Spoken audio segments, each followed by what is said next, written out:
But it's definitely very possible to make an exceptionally strong argument for dropshipping.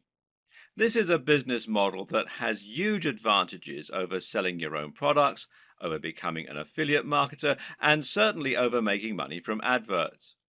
It has all the strengths of each and none of the downsides of any of them. This is a business model that allows you to work from home and earn passive income, while at the same time building a big brand for yourself and selling real physical products. So, why isn't everyone getting involved in dropshipping already? Why do so many people still choose to make money as an affiliate marketer instead? Well, the answer is simple. A lot of people still don't know what dropshipping is or how to get involved in it. Of course, this video series is going to change all that and help you to understand what dropshipping is, why it's so beneficial, and how to get started with it. By the end, you'll be running your own dropshipping business, making money by selling products with your branding on and without having to spend any money up front or take any form of financial risk. Didn't I say it was the perfect business model?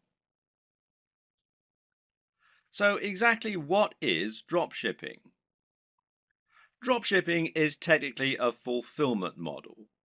Fulfillment in a business term, of course, means delivery. So in this sense, dropshipping is the manner in which orders are delivered to customers. Normally, selling a physical product means that you need to buy numerous items and then sell them at an inflated price. The way you would normally do this is as a reseller. Here, you would buy wholesale items, inventory bought in bulk at a discounted price, and you would then sell it on at an inflated cost and keep the difference, and that's your profit margin. The problem with this model is you need to make a big investment in the stock, and then you have to deliver the products to your customers. This means you're taking a financial risk by ordering the stock in advance, and if you make zero sales, you can lose a lot of cash. You have to pay for the shipping and also handle all of the administrative tasks. You'll need to constantly take stock of your inventory and you'll need to refund customers for deliveries that don't arrive.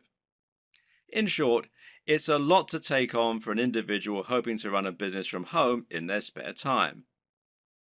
Dropshipping changes all this because now the wholesaler is handling delivery and they don't require you to order in bulk. So simple.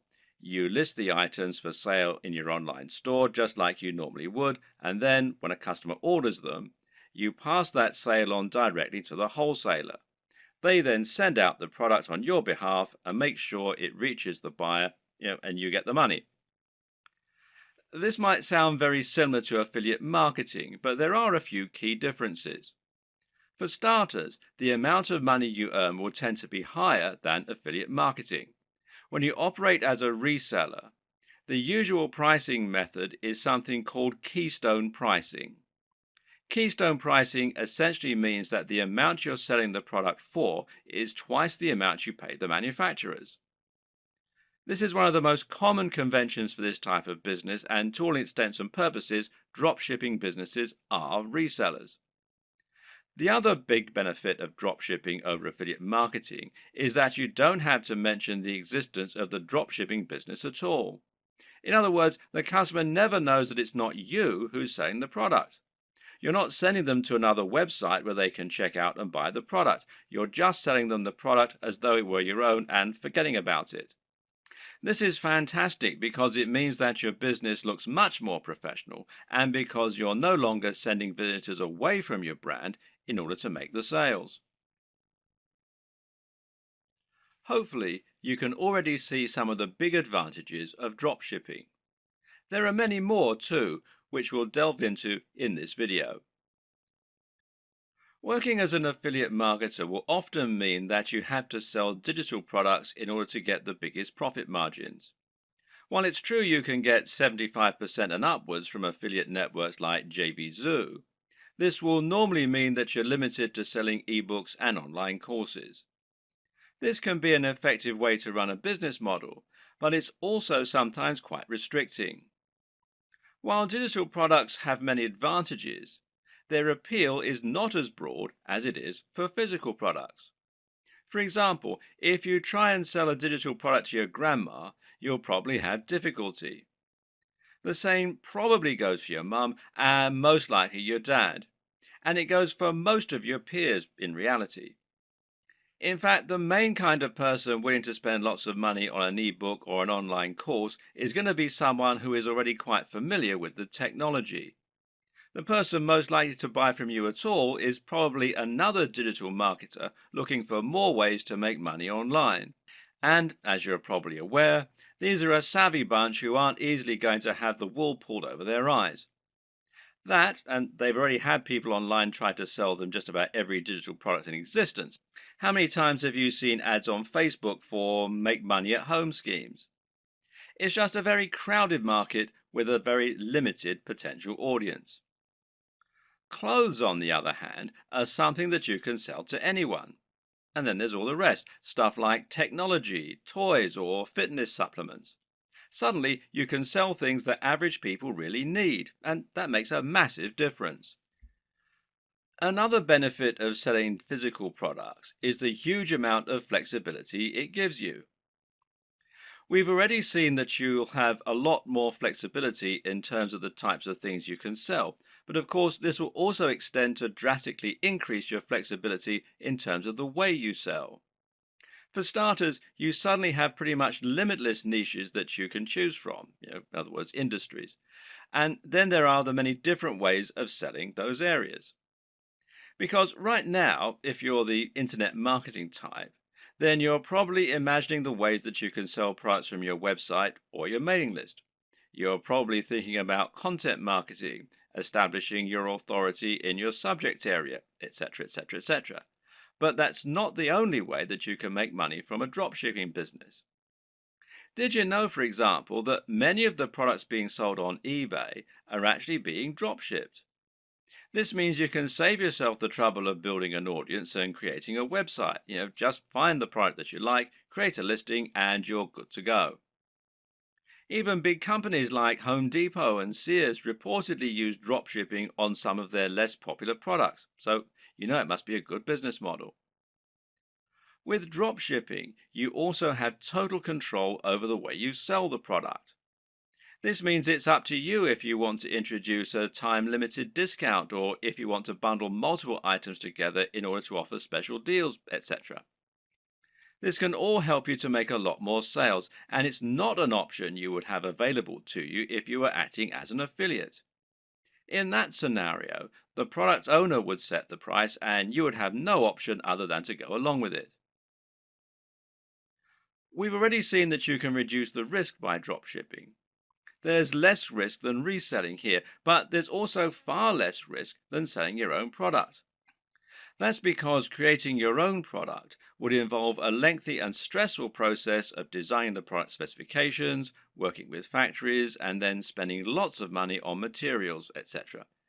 None of this is to say it's not impossible, it's just a huge amount of risk. With drop shipping, you don't have any of this risk because you're not spending upfront investment. You simply find the product you want to sell and then promote it. But there's another way that you can reduce risk with dropshipping too, which is by picking a product that's already highly popular. By finding products that you know are already selling very well and are very in vogue, you can completely minimize the possibility that your product won't sell. Now you're selling products that will sell in droves. You just need to find the people who are buying and make it easy for them. Perhaps the biggest advantage of the dropshipping business model, though, is one that many people don't even consider.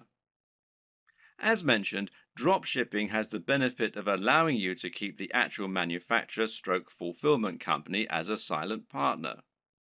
They will send out the products on your behalf, but as far as the customer is aware, they bought it directly from you. This has the massive benefit of meaning that you're not sending visitors away from your website. This is a massive deal as a digital marketer. If you've been working in this business a while, you should have a good idea of just how hard it is to attract customers to your website and to your business. This is what you'll spend most of your time doing working online, and you'll probably find it takes up much of your effort. If you're an affiliate marketer, you're bringing those visitors to your website so that you can sell products other companies have created. This means that when they buy the products, they have to leave your website and thereby disengage with your brand. Which brand are they more likely to remember and visit in the future? The guy who recommended the product to them, or the company that actually sold it to them? And when they want more of the same thing, well, where are they going to go? Now consider this. How can they buy more products from you during the same session if you're actively sending them away from your site?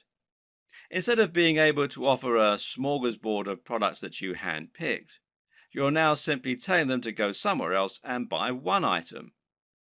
With a drop shipping business, you no longer have this problem. Now you can offer all the items you have for sale on your website from one spot and let your customer choose as many as they want, and then continue to buy from you. But that's not even the best part. The best part is that in some cases, the products you sell will even be able to have your company name on them. This is called white label drop shipping, with the white label essentially describing the packaging or the branding. So let's say you want to sell a supplement like creatine for your fitness website. With a white label service, the product will be developed with packaging that literally consists of a pot and a white label attached. That white label can have your branding printed right on it, meaning that to all intents and purposes, this is now your own product. In many cases, you can even choose a blend of ingredients that will go into the product. In other words, if you're selling a supplement like a vitamin tablet, you can select all the vitamins and minerals yourself and then add your own logo. If you don't sell a single item, you've lost nothing. But if you sell lots, you'll be making a profit at the same time as building your own brand and your own market presence. The big challenge when it comes to drop shipping, though, is finding a drop shipper. This is very clearly a business model that has more benefits for the marketer, and so, of course, not everyone is going to be eager to offer their services. How do you go about finding a drop shipper when they're in such short supply? Well, there are a number of options, but with any digital business, we tend to prefer keeping things simple and cheap. In this case, the best place for you to start is by looking at websites that act as directories for dropshippers, wholesalers, and manufacturers. One great site that will do all this is Alibaba, which you'll find here at alibaba.com. Another good one is Worldwide Brands, which you'll find here at worldwidebrands.com. The latter is probably preferable, as this specifically features dropshipping companies and has a large number of advantages for dropshipping businesses. For example, you can use this site to make sure that you're dealing with the real wholesaler. What does that mean? Well, it means that you can avoid making the mistake of signing up to sell products that someone else is dropshipping to you, thereby scraping profit from you. This is a common practice and one to be careful of when you're just starting out. Worldwide Brands is perfect if you plan on finding a dropshipping manufacturer quickly and selling their products on eBay or Amazon. The only problem with this plan is that there's a fairly hefty sign-up fee. Currently, it costs $249. Okay, so that's not astronomical, and this is a lifetime membership. But if you were attracted to dropshipping initially because you wanted a business model with zero overhead, then it might be a little off-putting, especially as your break-even point has now been pushed back further. So there is a free review, though, at the time that I'm making this video. So another option is to try ThomasNet, which you can find here at thomasnet.com. which, like Alibaba, has a selection of different types of manufacturers and wholesalers selling different types of products and different types of services. Makers Row, which is makersrow.com, might also be worth checking out. Some other paid options include SaleWho and Doba, and a great free choice is Wholesale Central. Failing that, another good strategy is just to search Google. When you know the type of product you want to sell, just try searching for that product on Google with the word dropshippers and your location. So if you're hoping to dropship clothing in the UK, then you can just search for Clothing Dropshippers UK, and you can see it brings up a whole load of different ones here. And one that I looked at earlier was this one, fashiondropshippers.com, which seems to do exactly what we want. Or perhaps you're looking for a white label supplement dropshipper in the US. In that case, we can search white label supplement dropshipping US. And amongst a lot of the ones here, which you can see, one that we find is Vox Nutrition, which you can find here, voxnutrition.com. And it lets us do exactly just that. And it's pretty simple and straightforward method, and there are more and more businesses like this springing up all the time to meet demand.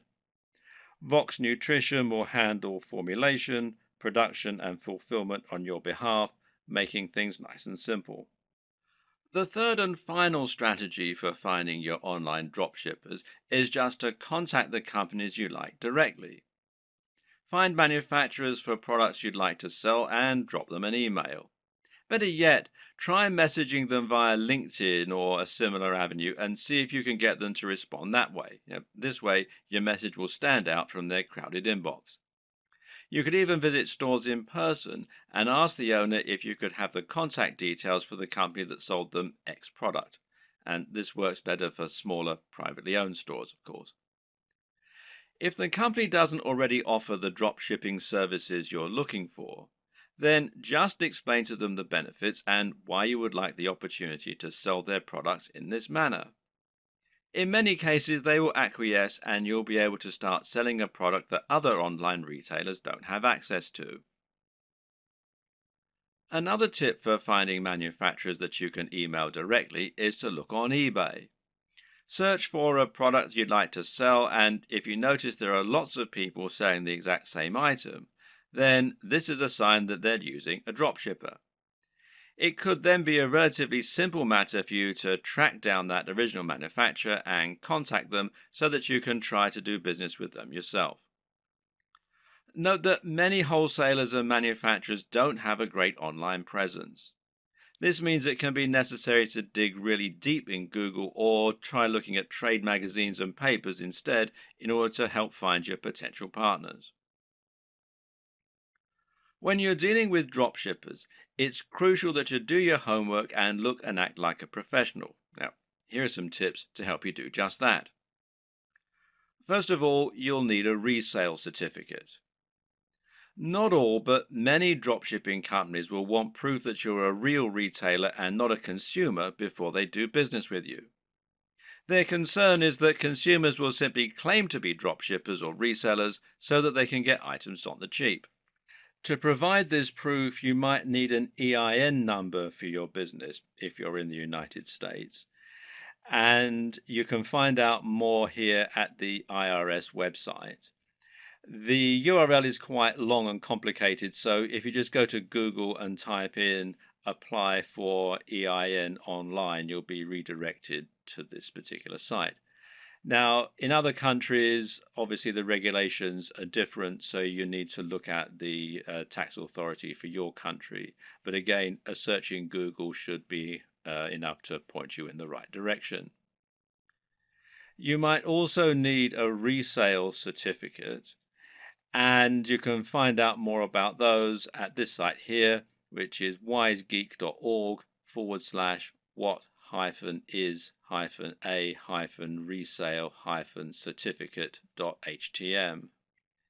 If you're going to speak in person, then it can also be a good idea to familiarize yourself with all the terminology regarding dropshipping so that you don't sound like an amateur.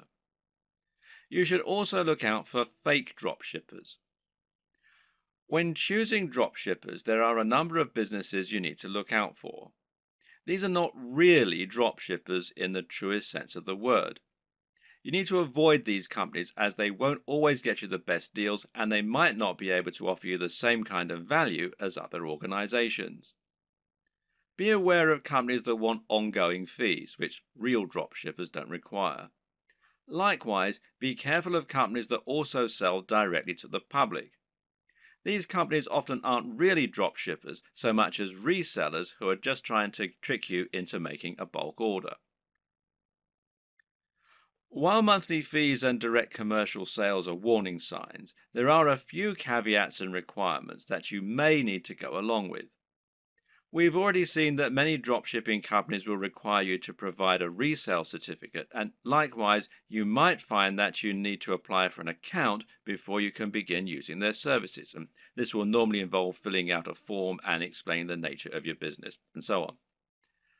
Now, some companies also require you to place a minimum order for your first sale. This is another strategy they can use to drive away consumers, as well as merchants who are just window shopping and may not use their products in future.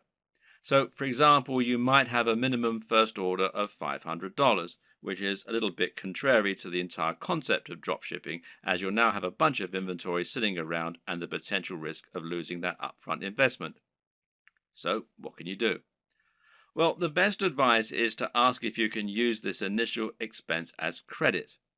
Pay the first $500 and then use that amount in order to offset future sales until they've paid the full amount off. Drop them an email or speak in person to discuss this option. A lot of people just starting out are going to be very eager to find a partner to work with and will feel privileged when they get a positive response to their inquiry. It's an exciting feeling and certainly a compliment being given the go-ahead to sell on behalf of a manufacturer. But at the same time, you also need to be a bit discriminating in your choice. Don't go for the first company that's willing to work with you. Make sure they're actually up to scratch. One thing to be careful of is quality control, and in this regard, you often get what you pay for. Be sure to ask the company what quality control measures they have in place in order to prevent problems like defective products and faults. Likewise, speak with them regarding their delivery times and packaging.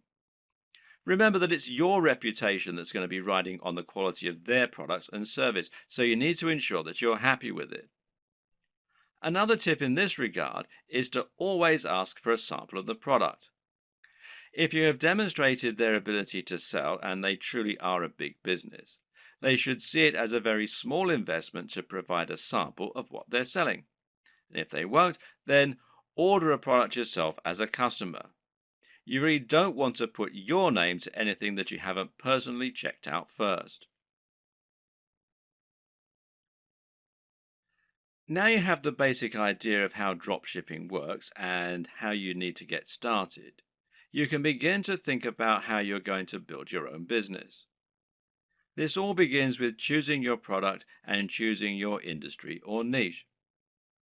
The product, of course, is going to be the item that you intend to sell, and this is going to be dictated by the industry or niche that you choose to enter. An industry or niche is the subject matter that you intend to write on and the industry that you want to operate your business in. This is important. The choice is going to impact on everything from the price of your products to the type of person you'll be selling to the type of businesses you'll be working with. The reason we call it a niche, or niche as some people pronounce it, when talking about an online business, is that a niche is a particular category. This is not only your subject matter, but also the type of person who is going to be reading your content. It's very important that you choose this correctly because the niche will affect the size of your potential audience. When you choose a subject matter, you want it to be one with niche appeal. This means it's aimed at a particular type of person who is specifically interested in that type of thing. An example of a niche might be knitting. Now, if you have a blog about knitting and you sell knitting paraphernalia, only people who are interested in knitting are going to read your blog and buy from you. This way, you've cut out a niche for yourself rather than trying to appeal to everyone. That in turn means that you have drastically reduced the amount of competition you're facing. Now you don't need to compete with the biggest companies on the net, and you'll find that paying for things like AdWords advertising is considerably more affordable than it would be for a more general topic. Likewise, getting to the top of Google for relevant keywords like buy knitting gear online is going to be far easier than trying to get a general e-commerce keyword like shop online. The latter will put you up against mega companies like Amazon and pretty much every other online business on the net. But the problem with choosing a niche topic is that sometimes it can be too narrow, to the point where no one is interested in buying from you. If your niche is puppies with three legs, then you're going to have a very small number of amputee puppy owners who can buy from you. You'll find it relatively easy to dominate the search engines and to be the number one supplier of products in that area. However, once you've sold to all 200 readers, well, you've pretty much reached the limit of what you can sell. On the other hand, a niche like fitness may be considered too broad. Buy fitness clothes online is a hugely popular search term that companies like Sports Direct, Sweaty Betty, and Mountain Warehouse dominate. Even ranking for search terms like how to build muscle is going to be very difficult. The perfect niche or industry is one with a broad appeal, but which still gives you a unique twist. This way, you'll be able to appeal to a lot of people, but you'll also be able to avoid directly competing with the biggest competitors. This will also give you a better route to market, which is a term that describes any direct access you might have to your target audience.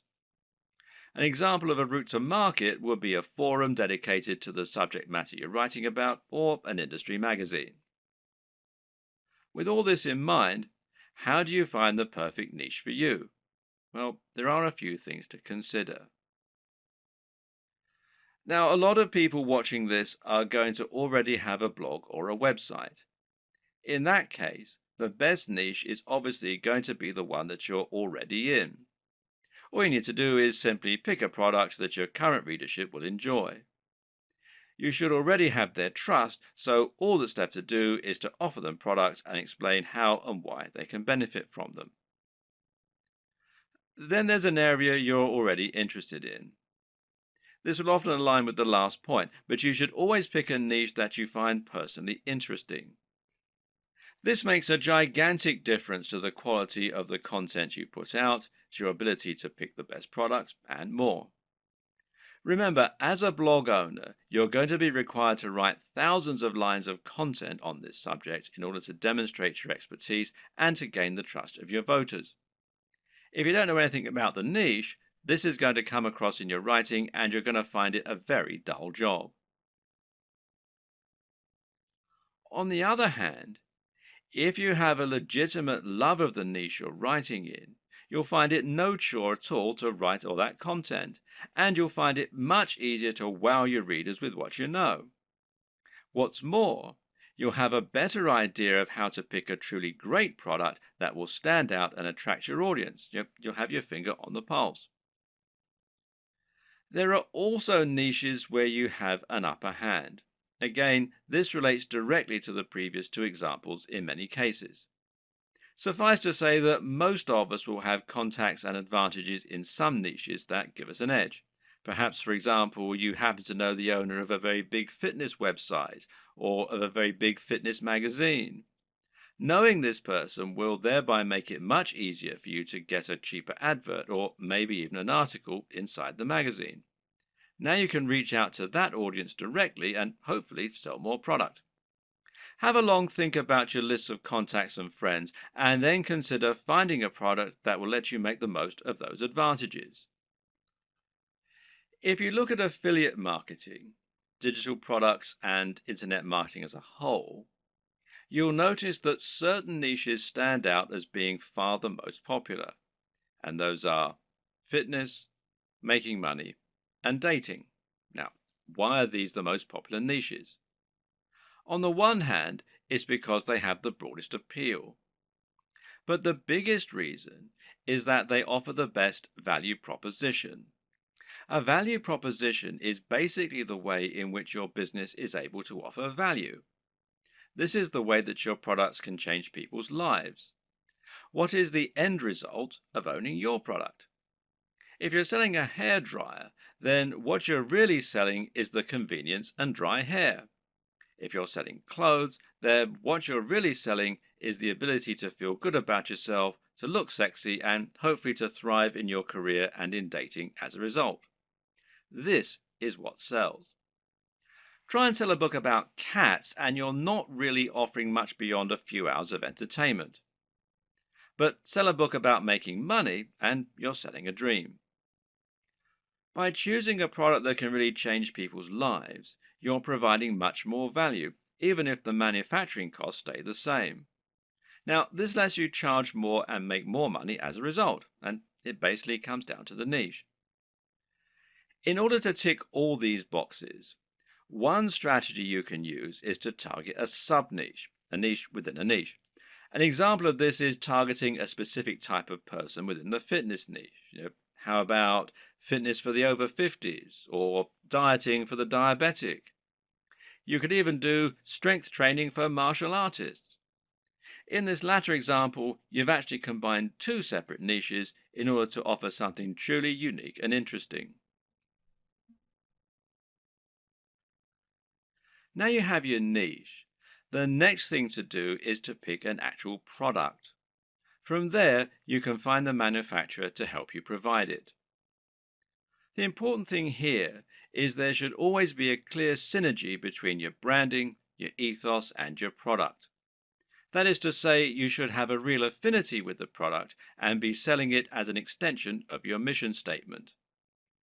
What you must not do is simply find the first product you can sell within your niche and then go out and try to sell it. An example might be to create a fitness website, build an audience, and then sell a really basic protein shake that is already well known. Can this work? Well, sure it can, but why would people bother to buy from you when there are countless other sites where they can find the exact same thing, or when they can buy it down their local high street?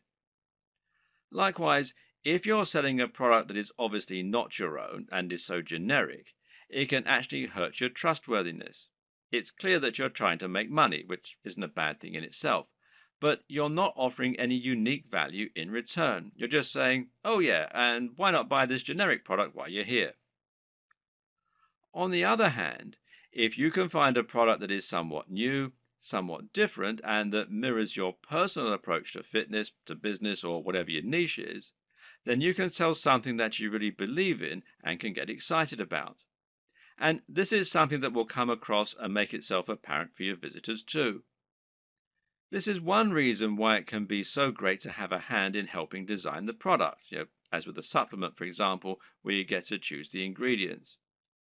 Similarly, you can make money from selling a product that is a little lesser known and that you find particularly interesting and exciting. The best brands will be the ones that can grow with you.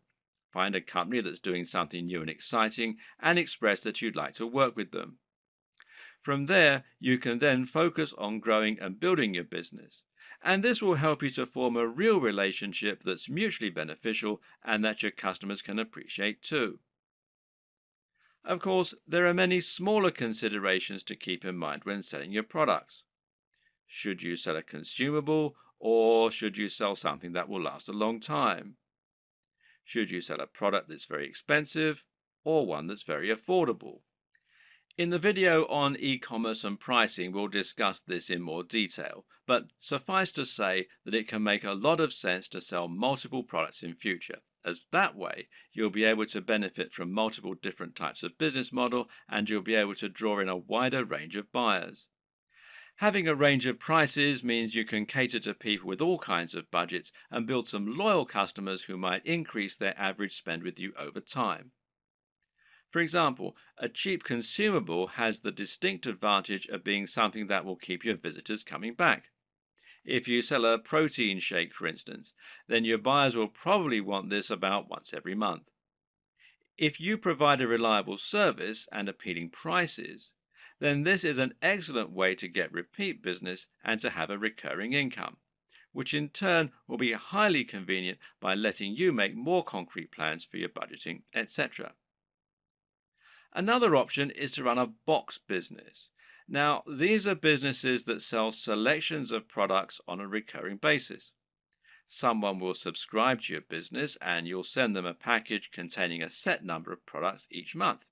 This could be a range of different items, or it could be one thing. Loot Crate, for example, is a business that sends pop culture merchandise to comic book and games fans. Part of the fun of this service is that they never know exactly what they're going to get, but it will always be something interesting and exciting.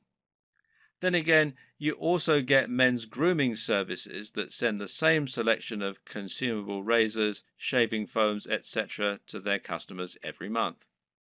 This is a different way to create your dropshipping business, one that allows you to add some real extra value and also to promote the products of your partners in an exciting way. There are many other ways you can add value too, whether it's providing freebies like some kind of PDF, offering the best discounts, or somehow upgrading the product you're offering before it reaches the customer.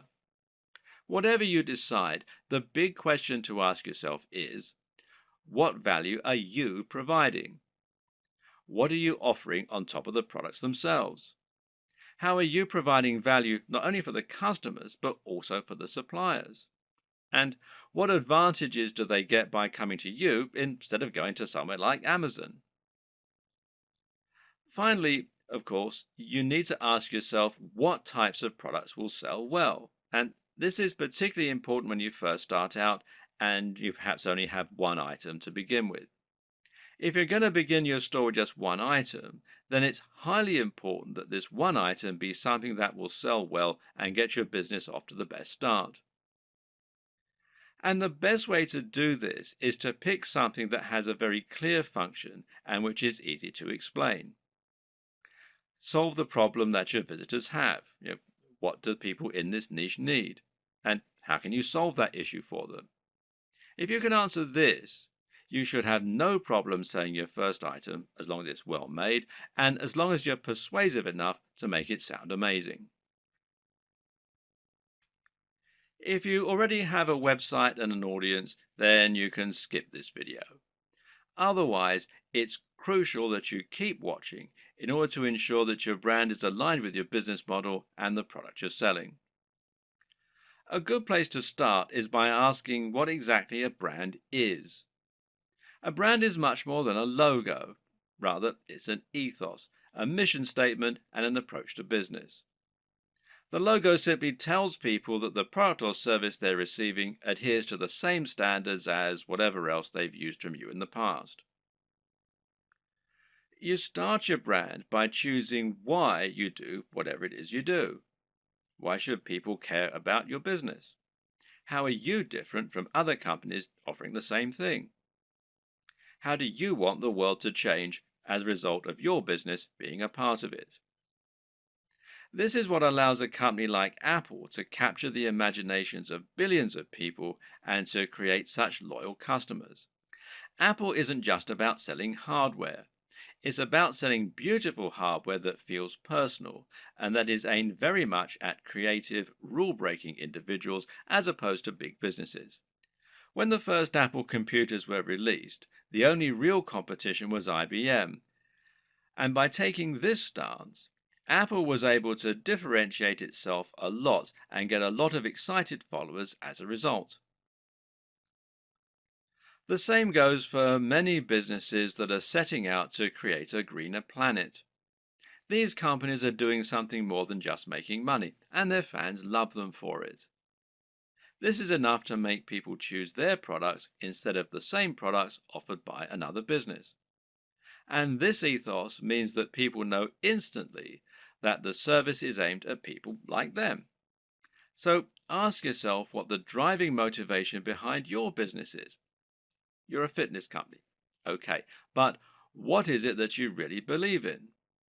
Why is fitness important to you and your customers? Do you think that people are happier when they're well? Do you want to help the average person to have a more fulfilled life thanks to a healthy lifestyle and diet?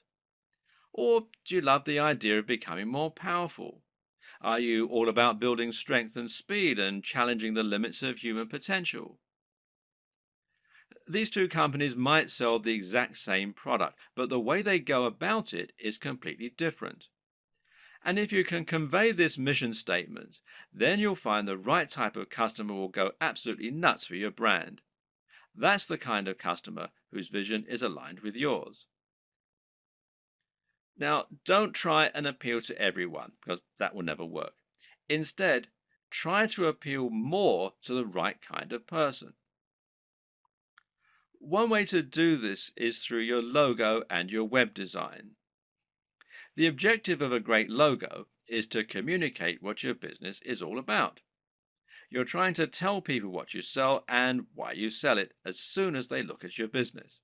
So, say your company was all about health and natural products. Then you might make a logo that had a tree on it or a heart, and it would probably be green in color and have an uplifting, healthy sounding name. Conversely, if your business is all about punishing workouts in the gym, then your logo might include a picture of a dumbbell or a barbell and have the word iron in it somewhere. The idea is that the combination of your logo, company name, and perhaps blog posts is enough to tell any visitor to your site right away that this is a company aimed squarely at them, selling products they're going to love. This should also extend throughout your site design. Meanwhile, make sure that your logo is designed using a vector file, meaning that it's made in Illustrator or a similar piece of software that keeps it easy for you to edit and resize. And avoid using cliches. Once again, this is a good place to invest a little of your own money up front. It'll pay off in the long term.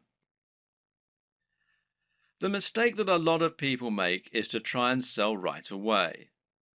This can work sometimes, but it's not generally the best way to build trust, grow an audience, and ultimately secure the best long-term profits. That's because it's somewhat similar to walking up to an attractive stranger in the bar and asking if they want to come home with you. 99% of the time, this will be met with a slap. Most people prefer to get to know the person propositioning them at least a little bit first. So you need to try and introduce yourself properly and let the person feel that they know you and that they can trust you. This is the exact same for a business when you're trying to sell something. Imagine approaching a stranger in the street and asking if they want to buy from you. This is the basic concept of content marketing. To build an audience of people who love your content and who trust your opinion so that you can convince them to buy the products you recommend and so that you can keep bringing people back to your site time and time again, giving you multiple opportunities to make a sale.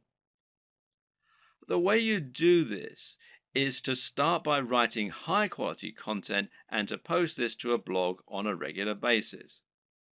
The more you write and the more you research your subject matter and make it different and interesting, the faster you'll build a dedicated audience you can sell to. Demonstrate that you really know what you're talking about, that you only recommend things you genuinely believe in, and that your audience can trust you to be a resource for more useful ideas and information. Likewise, try to build your mailing list and social media presence. Incorporate your brand strongly on all your social media pages and in anything else you create, so that people will know they're dealing with the same business.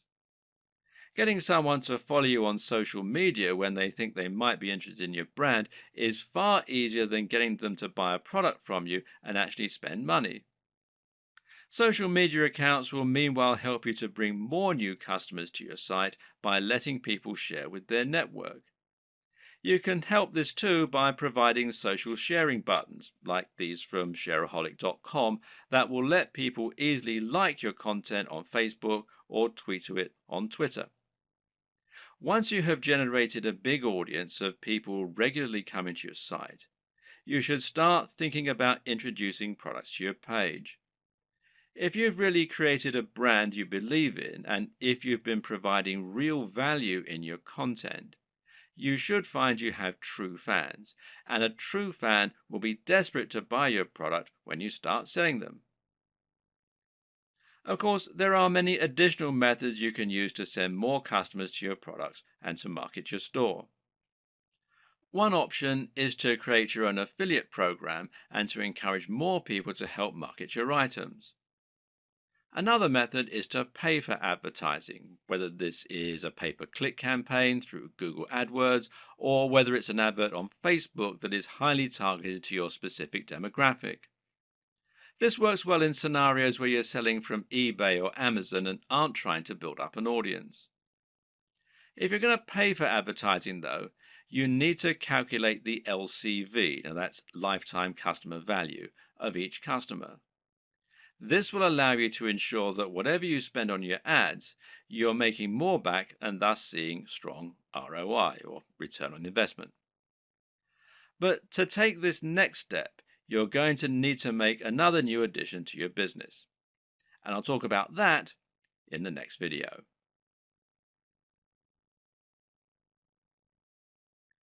Once you've chosen your products and niche and built an audience, the next step is to create your own e-commerce store. This is an online storefront where you can show your different items and encourage sales.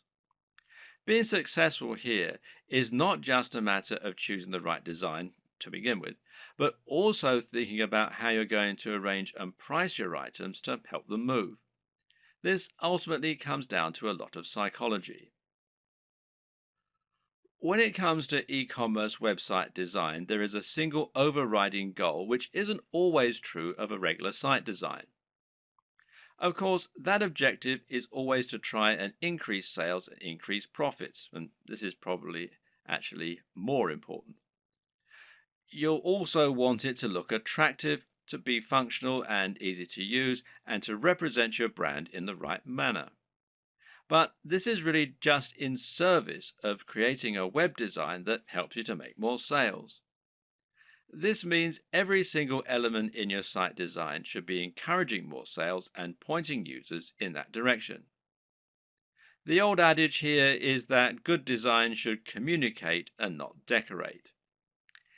If an element of your design isn't somehow getting people to keep browsing your store or to click on the buy button, then it has no place in your design. If you use the right development company or a good e-commerce builder or template, you should find the experience and expertise of the professionals informs their decisions and results in the best possible turnover and profits for you. In this regard, it's always worth spending a little more on a professional theme or on a proper development company. Unless you're a professional designer yourself, you won't be able to compete with an entire organization made up of experts who have the very best tools and the most experience. And any lack of professionalism in your site design is going to reduce the trust in your brand and make visitors less likely to buy. An e-commerce store, more than any other design, needs to look professional and have a sense of polish and sheen. The easiest way for most digital marketers to create their own e-commerce store will usually be to use a WordPress theme like WooCommerce.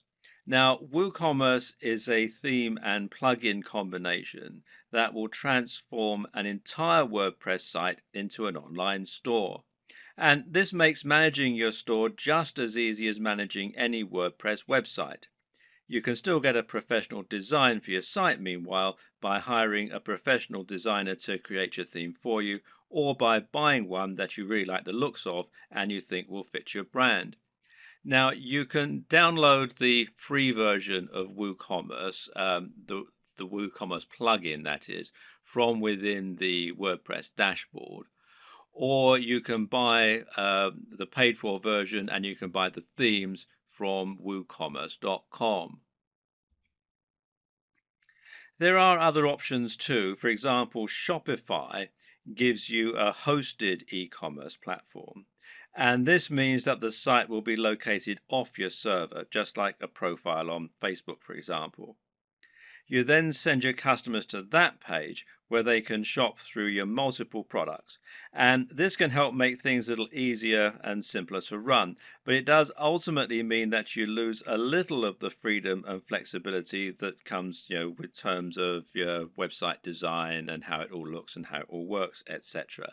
And there are local versions, the Shopify.com if you're in the US, shopify.co.uk if you're in the UK, and there are some other local versions as well. Now, do bear in mind that this is a paid-for service, but there is a 14-day free trial at the time that I'm making this video. Either way, through choosing a well-known platform such as one of these, or Magento, which is magento.com, or BigCommerce, which is bigcommerce.com, will mean that you can find a large amount of support, free themes, plugins, and more that will help you sell. And some of these features can be incredibly useful, such as the ability to add widgets right there on your blog that promote your top items, for example. So don't steer away from the big players. Using these methods will help you to generate more sales by having a professional looking and performing website. Nevertheless, it's still always useful to understand the theory and principles behind it so that you can continue to implement best practices yourself, especially when it comes to aspects that fall outside the realm of design, such as price. Now, here's how the right combination of pricing, positioning, and design can help to make your items sell more effectively. And the first is contrast. Now, contrast can, of course, be aesthetic, and making choices such as using red buy buttons against a white background is a great way to make a particular element stand out and get more clicks. And this also comes down to color psychology, but we won't go into this right now. The other type of contrast refers to the way that you position items next to one another, with the objective being to place expensive items next to cheap ones. Why? Because this makes the cheap items appear even more affordable and the expensive items appear to be even more premium. Now, let's say you have a $10 tie next to a $50 tie. Someone who wants the very best tie might be all the more impressed by your premium offer, knowing that it's 5 times more expensive than the cheapest product. Meanwhile, someone who doesn't have as much money to spend and who feels guilty about buying a new tie can convince themselves that the $10 tie is a great deal. They can compromise and convince themselves that they're being sensible by choosing the cheap tie. They've saved $40 even though they're still buying something they might not have otherwise. This way, the right pricing can really help to sweeten a good deal.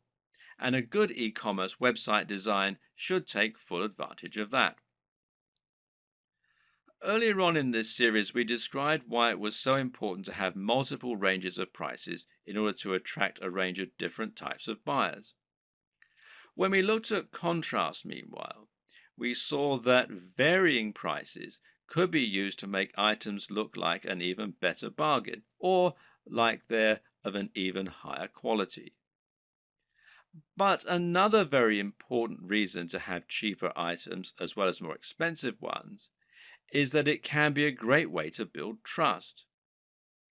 If someone has never bought from you before, they might feel concerned that the products won't arrive or they won't be as advertised. Even if they read your content and like it, they've no guarantee that what you're selling is going to be high quality, or that the site will be secure from data leaks. Thus, they aren't going to want to spend $1,000 the first time they ever do business with you. But if you have an item that costs $5 and it's a product people will know, then someone might make that purchase because it's a small risk to take. Now you can demonstrate the quality of your service and save their details, making it much easier to sell bigger items in future. Another tip is to think about your top sellers and your smallest sellers and use this to inform the design of your store. Now, this is something that physical stores do a lot. They'll place their biggest drawers right at the back of the store. This way, people will come in to buy the thing they want, but to get there, they'll have to pass through all of the smaller items that you're also selling along the way, and hopefully they might buy something. Meanwhile, if you have items that aren't selling at all, then you can find inventive ways to make the most of it. Packing it in as a free incentive, for example, or selling it at a very discounted rate is a way to bring more people to your online store.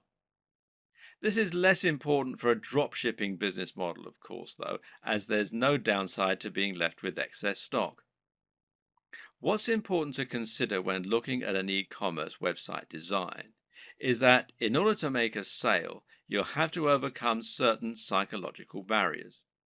This is actually often the most important step in making a sale. These psychological barriers include such things as customers not wanting to spend any money and not being bothered to go through the process of checking out. Good e-commerce website development should take this into account first and foremost by making it as easy as possible for your customers to make purchases. This is why Amazon's buy with one click feature is so instrumental to their success. At the same time, webmasters need to make the most of customers who have already overcome some of these barriers. So, when a customer commits to buy any item on your site, they will instantly become much more susceptible to increasing their order. Why? Because they've already decided to make a purchase. This is why physical retailers use POS, this is point of sale displays, that sell extra items while customers are in the queue. It's so easy for them to add extra things to their basket that it would be foolish to miss this opportunity. E-commerce sites can do the exact same thing by making it easy to add extra purchases at the checkout. Similarly is upselling, where you give your buyers the opportunity to upgrade their order once they're already buying. Once they've committed to buy, tell them how for just $10 more they could have the very best service or product instead of the cheaper but ultimately inferior option they're currently buying. It's the smart decision after all. Sometimes a buyer will want some of your items but not all of them.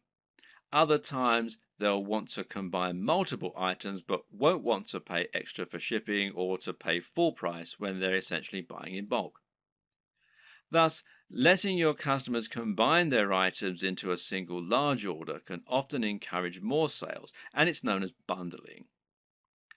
What's great about bundling is that it can also be used to sell additional items that they perhaps wouldn't otherwise have bought. Adding extra items to bundled packages is also a great way to shift unsold stock.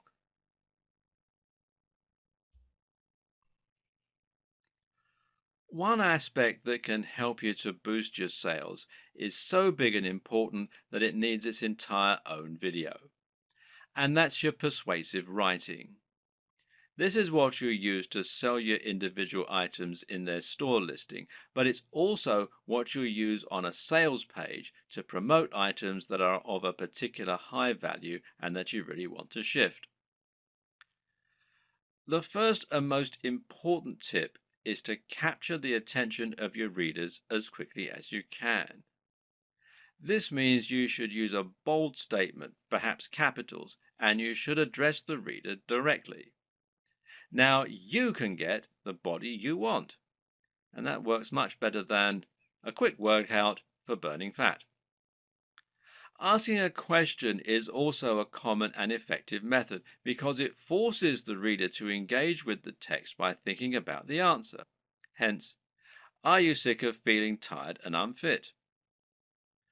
The problem with this, though, is it can seem a little too obvious as an in-your-face marketing technique.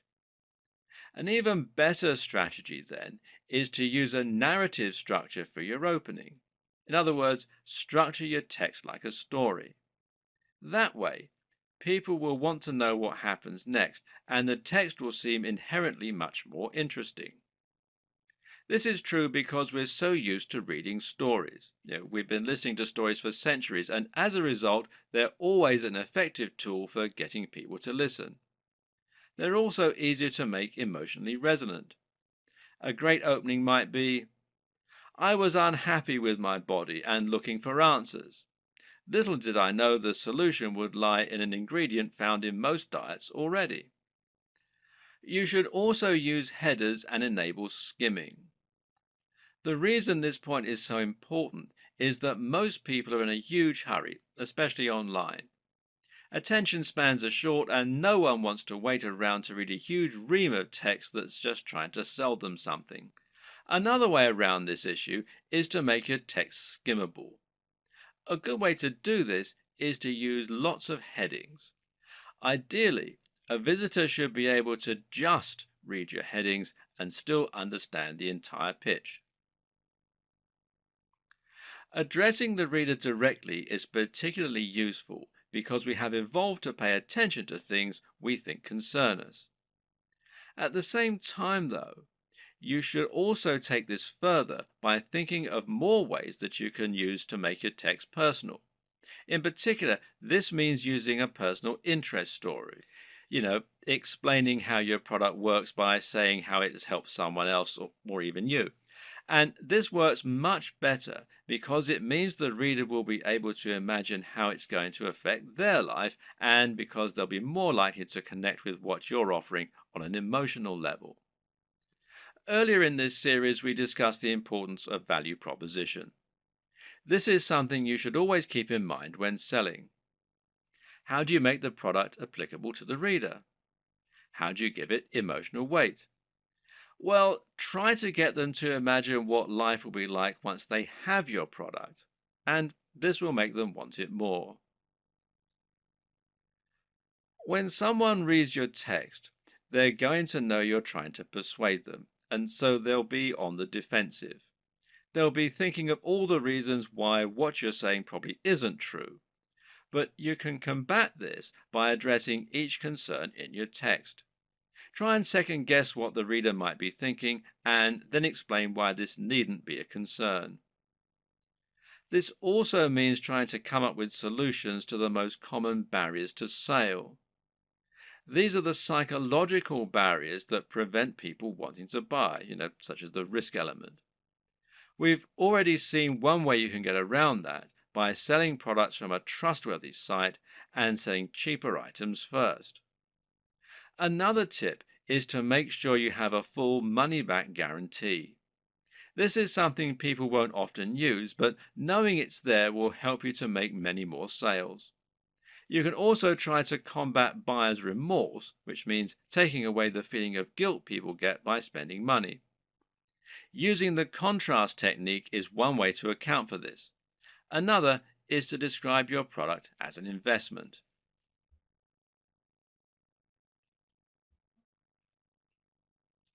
Ultimately, the best way to start building your dropshipping business is to start by selling a product from your site and then to experiment and grow from there.